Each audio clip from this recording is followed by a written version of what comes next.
আজ 15ই এপ্রিল বুধবার জানাবো আজকের বাছাই করা 50টি তাজা সংবাদ। শুরুতেই হেডলাইন্স। সামনে কাজল শেখ, মমতা কথা শুরু করতেই হাত নেড়ে বিরক্তি প্রকাশ অনুব্রতর। সিউড়িতে কি ঘটল? অন্নপূর্ণা প্রকল্পের সুবিধা কারা নিতে পারবেন? ভোটের মুখে বড় ঘোষণা অমিত শাহের। তৃণমূল কংগ্রেসের ঠাঁই থাকবে না, কার উদ্দেশ্যে চরম সতর্কবার্তা মমতার। মোদিবাবু হাত জোর করে একটা অনুরোধ করছি। কি অনুরোধ করলেন মমতা? ভাঙড়ে হুলস্থুল, ভোটের আগে বিজেপি প্রার্থীর বাড়িতে তৃণমূলের শওকত, সেটিং ফাঁস করলেন নওশাদ। বন্দুক উঁচিয়ে যৌন কর্মীদের মার, আক্রান্ত শিশুরাও। দিনহাটায় কাঠগড়ায় বিজেপি প্রার্থীর ছায়াসঙ্গী। পার্থ চট্টোপাধ্যায়ের জন্য ভোটে বিড়ম্বনায় তৃণমূল, চাকরিহারাদের জন্য মন কাঁদে, সাক্ষাৎকারে ব্রাত্য। দেশকে সুরক্ষিত রাখতে তৃণমূলকে বিসর্জন দিতেই হবে বললেন মিঠুন। বীরভূমে কেষ্ট কাজলের সংঘাত প্রকাশ্যে, মমতার সামনেই মেজাজ দেখিয়ে সভামঞ্চ ছাড়ল অনুব্রত। আর্থিক চাপ রয়েছে, ডিএ দিতে আরও সময় চাইল রাজ্য। সরকারি কর্মীদের জন্য খারাপ খবর। এবার কলকাতায় ফুটতে পারে পদ্ম, কারণেই বিজেপি তৃণমূলকে হারিয়ে জিততে পারে এই 5টি আসন। বাদ পড়া ভোটারদের নামও উঠে যাবে লিস্টে। কিভাবে? সভায় বললেন মমতা। কলকাতায় কি এবার ফুটবে পদ্ম? 6 লক্ষ ভোটার ছাঁটাইয়ের পর কি বদলাবে ভোটে তৃণমূলের সমীকরণ?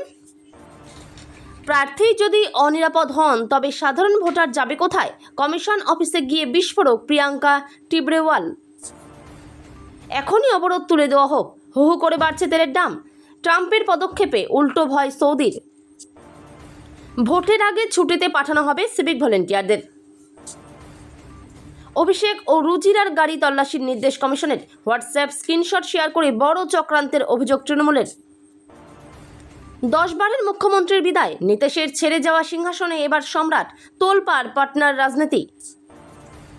কলকাতায় ধস নামাবে গেরুয়া ঝড়, তৃণমূলের দুর্গে হানা দিতে বিজেপির হাতে এলো ফর্মুলা। খাঁ খাঁ করছে মাঠ, বীরভূমে সভা না করেই ফিরলেন আমজনতার নেতা হুমায়ুন। ডিরেক্টর গ্রেপ্তারের পর এবার পরিবারের পালা, নজরে স্ত্রী ও ভাই তলব দিল্লিতে। বাবরি মসজিদ বানাতে দেব না, মানিকচক থেকে মুসলিমদের সরাসরি হুমকি অমিতের। মমতা বন্দ্যোপাধ্যায়ের সভা করে যাওয়ার পরই বিরাট জয় তৃণমূলের। তমলুকে বিজেপিতে বড় ভাঙন, প্রধান সহ একাধিক জনের বিজেপি ছেড়ে যোগদান তৃণমূলে। চরম হেনস্থা, লাভপুরে তৃণমূল প্রার্থীকে ঘিরে ধরল গ্রামবাসীরা। কেন? পাল্টা সাফাই নেতার। ইন্দাসে মিঠুনের রোড শোতে লোকই হলো না, সাহসপুরে প্রচারে গাড়ি থেকে না নেমেই ফিরলেন মহাগুরু। হার নিশ্চিত, ময়দানের লড়াইয়ের ক্ষমতা নেই, কাণ্ডে বিজেপিকে নিশানা চন্দ্রিমার, শুভেন্দু বললেন। কেশপুরে তৃণমূল সাংসদের ভাইয়ের বাড়িতে বিজেপি প্রার্থী, কি বললেন বিজেপি নেতা? নবান্নের চাবিকাঠি কি শহরতলির হাতেই? দক্ষিণবঙ্গের 12টি আসনে হার জিতের রুদ্ধশ্বাস অঙ্ক। হোম ভোটিং শুরু হতেই বিপত্তি, বিএলওর নজর এড়িয়ে কোথায় গেল ভোটার, হয়রান আধিকারিকরা। বিজেপি এখন বিহারে মহিলাদের বলছে সব টাকা ফিরিয়ে দিন, মাসে 3000 টাকা টোপ নিয়ে বড় সতর্কবার্তা মমতার। খুনিকে নিয়েই এতদিন নিখোঁজ ছেলেকে খুঁজছিলেন বাবা মা, আচমকা কিভাবে খুলে গেল সব জট? আমার জন্য কোনো অসুবিধা হয়নি তো? শিলিগুড়ির উপকণ্ঠে বিয়ের আসরে হাজির হয়ে প্রশ্ন প্রধানমন্ত্রীর, করলেন আশীর্বাদও। শাসক দলের কাজে ক্ষুব্ধ, সোশ্যাল মিডিয়ায় খোলামেলা এই দলকে সমর্থন, অবশেষে মুখ খুললেন জিত। ভোটের 10 দিন আগে ধামাকা, জালের ডিরেক্টর, কাঁপছে বাংলা, শুরু রাজনৈতিক তরজা। সভা শেষে বিজেপি কর্মীদের ওপর তৃণমূলের হামলার অভিযোগ, মাঝরাতে থানা ঘেরাও। গাজলে বিজেপি হেরে গেছে, দায়িত্ব নিয়ে জানালেন তৃণমূল প্রার্থী প্রসেনজিৎ দাস। গরমের দাপট বাড়ছে, পয়লা বৈশাখে ঝড় বৃষ্টির আশঙ্কা, বাংলার আবহাওয়ায় বড় পরিবর্তনের ইঙ্গিত। বিক্ষোভে কাঁপল নয়ডা, নতি শিকার যোগী সরকারের, এক ধাক্কায় বাড়ল কয়েক হাজার শ্রমিকের মজুরি। গড়বেতা থেকে দিলীপ ঘোষের হুঁশিয়ারি, জঙ্গলমহল থেকে সাফ হবে তৃণমূল। মাথায় যৌন হেনস্থার মামলা, কোটি টাকার সম্পত্তি নিয়ে ভোট ময়দানে বিজেপির কৌস্তভ। ভোট গণনার দিন লোডশেডিং প্রসঙ্গে বড় মন্তব্য দক্ষিণ কলকাতার আধিকারিকের। নিজের মেয়ের সন্তানের বাবা হলেন পাষণ্ড পিতা, দীর্ঘদিন ধরে শোষণ ও পারিবারিক সম্পর্কের মুখে লেপল কালি। মোদির কন্ট্রোল এখন ট্রাম্পের হাতে, বঙ্গে ভোট প্রচারে এসে বোমা ফাটালেন রাহুল গান্ধী।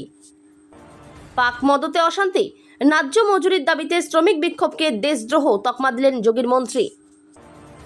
জঙ্গলমহলে মহাগুরু বনাম কোয়েলের মেগাস্টার ফাইট, কারঝুলিতে যাবে ভোট? বোমের জবাব ব্যালটে দিন, বীরভূমের সভা থেকে তৃণমূলকে সরাতে আবেদন অমিত শাহের। হিমন্ত বিশ্ব শর্মার বিরুদ্ধে আদালতে এজিপি প্রার্থীর মা দায়ের করলেন মানহানির মামলা।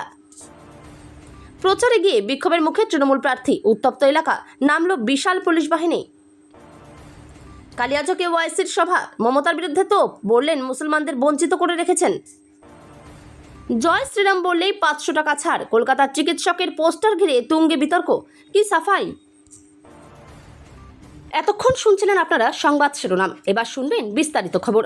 তার আগে ছোট্ট একটি রিকোয়েস্ট, আপনি যদি আমাদের চ্যানেলে নতুন হয়ে থাকেন চ্যানেলটি সাবস্ক্রাইব করতে ভুলবেন না, আর ভিডিও ভালো লাগলে অবশ্যই কমেন্ট করে জানাবেন।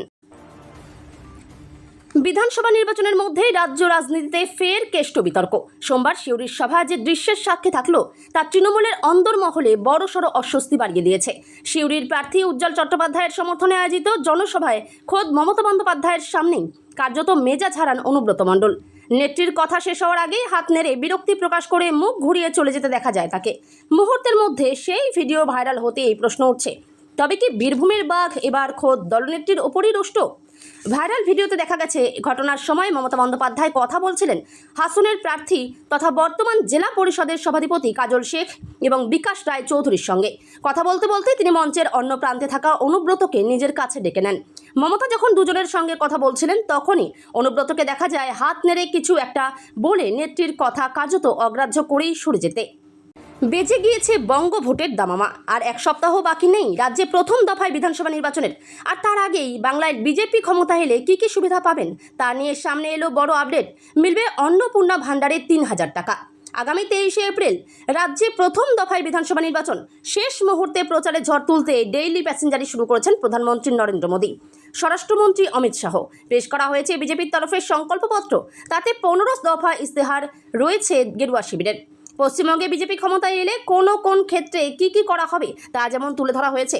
বিজেপির এই সংকল্পপত্রে প্রাধান্য পেয়েছে মহিলা নারীদের উন্নয়নে ও আর্থিক স্বনির্ভর করতে অন্নপূর্ণা ভাণ্ডারের মতো প্রকল্পের ঘোষণা।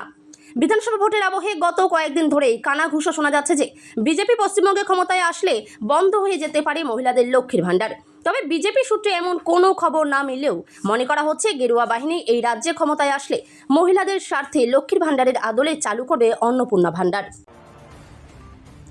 এপ্রিলের তীব্র গরম উপেক্ষা করেই এদিনও একের পর এক সভা করলেন মমতা বন্দ্যোপাধ্যায়। একাধিক ইস্যুতে আক্রমণ শানালেন বিজেপির বিরুদ্ধে, তুলোধনা করলেন নির্বাচন কমিশনকেও। এর পাশাপাশি দুর্গাপুর পশ্চিমের চতুরঙ্গ ময়দানের জনসভা থেকে দলের একাংশের উদ্দেশ্যে তিনি দিলেন কড়া সতর্কবার্তা। এই সভায় বক্তব্য রাখার সময় একদম শেষ দিকে গিয়ে তিনি দলের একাংশের উদ্দেশ্যে বলেন, একটা কথা আমি নিশ্চয়ই বলতে চাই, যেটা আমার শোনা কথা, এখানকার ইন্ডাস্ট্রিতে যখনই চাকরি হয় বাইরের লোকেরা টাকা দিয়ে চাকরি নিয়ে নেন, লোকালরা পান না। আমি কথা দিচ্ছি, আপনারা যদি বাপ্পাকে জেতান, প্রদীপ দাকে জেতান, এই সিস্টেম আমি বন্ধ করে দেব।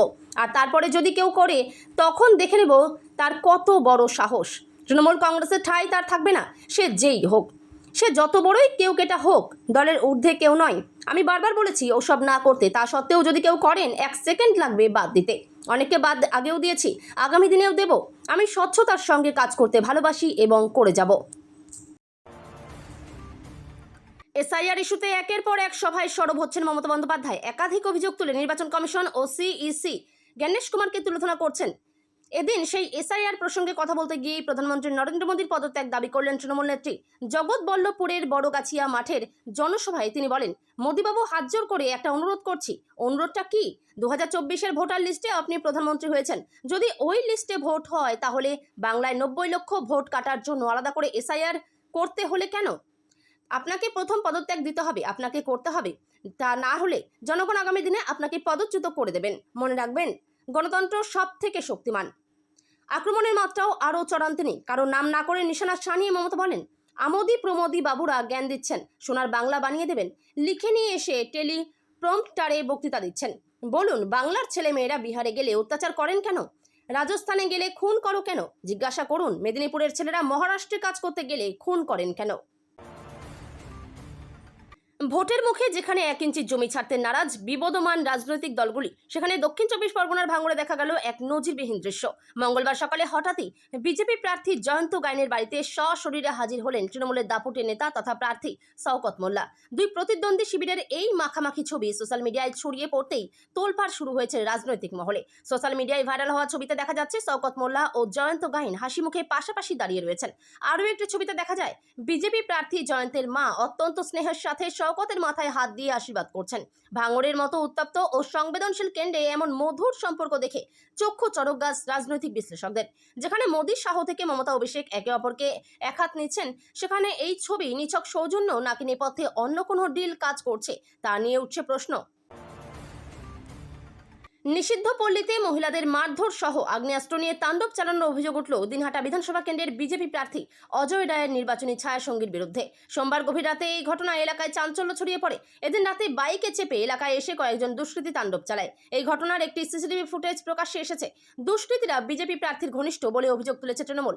এই নিয়ে মঙ্গলবার দিনহাটা থানায় গিয়ে অভিযোগ দায়ের করেছেন তৃণমূল প্রার্থী উদয়ন গুহ। নিষিদ্ধ পল্লীর মহিলাদের অভিযোগ, কোনো এক ঘটনাকে কেন্দ্র করে সোমবার রাতে একদল যুবকের সঙ্গে তাদের বচসা হয়। সেই সময় ওই দুষ্কৃতীরা হুমকি দেয় এর হিসাব হবে। সেই মতো গভীর রাতে 5টি বাইকে চেপে বেশ কয়েকজন দুষ্কৃতী এলাকায় এসে মহিলা সহ এলাকাবাসীদের বেধড়ক মারধর করতে শুরু করে। তাদের অত্যাচার থেকে রেহাই পায়নি শিশুরাও। এরপর আগ্নেয়াস্ত্র দেখিয়ে এলাকায় তাণ্ডব চালায় দুষ্কৃতীরা। ঘটনাটি ধরা পড়েছে এলাকার সিসিটিভিতে। তিনি বিদায়ী শিক্ষামন্ত্রী। 2011 থেকে 2014 পর্যন্ত সেই দায়িত্ব সামলেছেন। আবারও পার্থ চট্টোপাধ্যায় জেলে যাওয়ার পর 2021 সাল থেকে সামলেছেন গুরুভার। ফলত সইতে হয়েছে শিক্ষক দুর্নীতির কাটাও। এছাড়াও তার পরিচয় অধ্যাপক, লেখক, নাট্য ব্যক্তিত্ব হিসেবে। আসন্ন বিধানসভা নির্বাচনে তিনি দমদম কেন্দ্রের তৃণমূল কংগ্রেস প্রার্থী। ভালোই আছি, প্রচারের কাজ নিয়ে ব্যস্ত। পার্টির প্রেস কনফারেন্স চলছে, পডকাস্ট লেখালেখি তো আছেই। বিরোধীরা যে বলে একটাই পোস্ট, বাকি সব ল্যাম্প পোস্ট, আসলে মমতা বন্দ্যোপাধ্যায়ের তুলনায় বাকিরা এতটাই গৌণ যে মানুষের ভালোবাসা ও আক্রমণ দুই তাকে ঘিরেই থাকে। আমার মতে শিক্ষা নিয়ে যে সমস্যা, তার সমাধান অনেকখানি হয়েছে। গন্ডগোল হয়েছিল ঠিকই, কিন্তু সেটা যত না পশ্চিমবঙ্গ সরকারের কারণে, তার চাইতে বেশি কোনো ব্যক্তি বিশেষের কারণে। তার কাছ থেকে অপ্রত্যাশিত কিছু উদ্ধার হয়েছিল, কিন্তু তার সঙ্গে তো আদৌ শিক্ষা দুর্নীতির যোগসূত্র রয়েছে কিনা সেটা এখনো প্রমাণিত নয়। সবচাইতে বড় মুশকিল হয়েছিল মহামান্য সুপ্রিম কোর্টের অর্ডারে 26,000-এর চাকরি চলে যাওয়া। বাংলায় ডিএ ইস্যুতে এখনও জট পুরোপুরি খোলেনি। এরই মধ্যে বুধবার রাজ্যের আবেদনের প্রেক্ষিতে শুনানি সুপ্রিম কোর্টে বিচারপতি করল এবং বিচারপতি মিশ্রের বেঞ্চে রাজ্যের সরকারি কর্মীদের ডিএ সংক্রান্ত বিষয়ে রাজ্যের আবেদনের শুনানি হতে চলেছে। সকলের নজর এখন সেদিকে। ডিএ নিয়ে রাজ্যের আবেদনের শুনানি বুধে। জানা যাচ্ছে বিচারপতি সঞ্জয় করল এবং বিচারপতি প্রশান্ত কুমার মিশ্রের বেঞ্চে দুপুরে রাজ্যের আবেদনের শুনানি হতে চলেছে।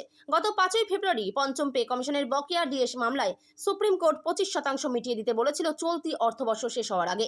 31 মার্চের মধ্যে প্রথম কিস্তি 6 মার্চের মধ্যে দিতে হবে বলে নির্দেশ ছিল। একই সাথে গোটা প্রক্রিয়াটি কতটা কার্যকর হলো সেই নিয়ে কমপ্লায়েন্স রিপোর্ট 15 এপ্রিলের মধ্যে রাজ্যকে সুপ্রিম কোর্টে জমা দিতে হবে বলা হয়েছিল। পাশাপাশি বকেয়া ডিএ দেওয়ার বিষয়ে নতুন কমিটি গঠনের সিদ্ধান্ত নেয় সুপ্রিম কোর্ট। অবসরপ্রাপ্ত বিচারপতির নেতৃত্বে 3 সদস্যের কমিটি গঠন করা হয়।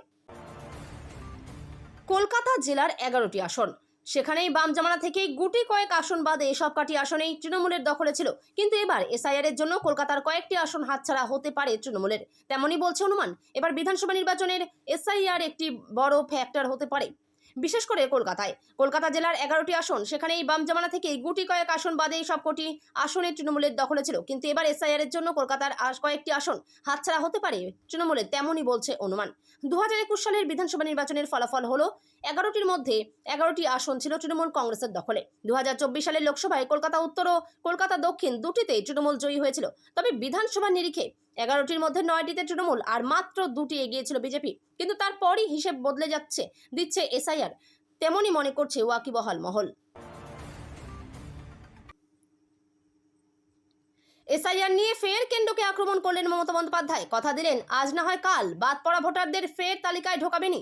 কিছুদিন আগে একই প্রতিশ্রুতি দিয়েছিলেন অভিষেক। পিংলায় মঙ্গলবার সুপ্রিম কোর্টেও গেছি, রাস্তায় বসে আছি, লিস্টে আপনাদের নাম তুলেই ছাড়বো আজ বা কাল, এটা জেনে রাখুন। আমি যখন কোনো ইস্যু ধরি সেটা শেষ পর্যন্ত চেষ্টা করি। মমতা বন্দ্যোপাধ্যায় আরও বলেন, ইতিমধ্যেই 32 লক্ষ মানুষের নাম উঠেছে। লজিক্যাল ডিসক্রিপেন্সি বলে কোনো কথা নেই কমিশনের আদেশে। বিহারের বেলায় নেই, শুধু বাংলার বেলায় লজিক্যাল ডিসক্রিপেন্সি মানে বিজেপি মিসক্রিপেন্সি। মানুষের ভোট কেটে বাংলা দখল করতে এসেছেন, তৃণমূলের সিটগুলো দেখে দেখে বেঁচেছেন, এআই দিয়ে আপনারা নামের বানান ভুল লিখেছেন, তাই তার নাম বাদ হয়েছে। এছাড়াও তিনি বলেন, কোনো মেয়েরা বিয়ে করেছে তার নামটা বাদ দিয়েছে, কোনো মেয়ে বিয়ে করে শ্বশুরবাড়ি গেছে তার জন্য নামটা বাদ দিয়েছেন। ভবানীপুর আসন থেকে প্রার্থী পদ বাতিলের চেষ্টা করেছিল বিজেপি। ভোটের মুখে তৃণমূল সুপ্রিমো মমতা বন্দ্যোপাধ্যায়ের তোলপাড় ফেলা অভিযোগকে কেন্দ্র করে উত্তপ্ত হয়ে উঠেছে রাজ্য রাজনীতি। তিনি আরও দাবি করেন, তৃণমূল কর্মী ও সাধারণ মানুষ বিজেপির সেই প্রচেষ্টা ব্যর্থ করে দিয়েছে। শনিবার কেশিয়ারির সভা থেকে মমতা বন্দ্যোপাধ্যায় অভিযোগ করেন, বিজেপি শাসিত রাজ্যগুলোতে বাঙালির খাদ্যাভ্যাসে হস্তক্ষেপ হয়েছে। তিনি বলেন, বিজেপি শাসিত রাজ্যে মাছ, মাংস, ডিম খাওয়া বন্ধ করে দেওয়া হচ্ছে, সেখানে বাংলায় কথা বললেও অত্যাচার করা হচ্ছে। বিজেপি শাসিত রাজ্যে কেন বারে বারে বাঙালিরা নির্যাতিত হবে?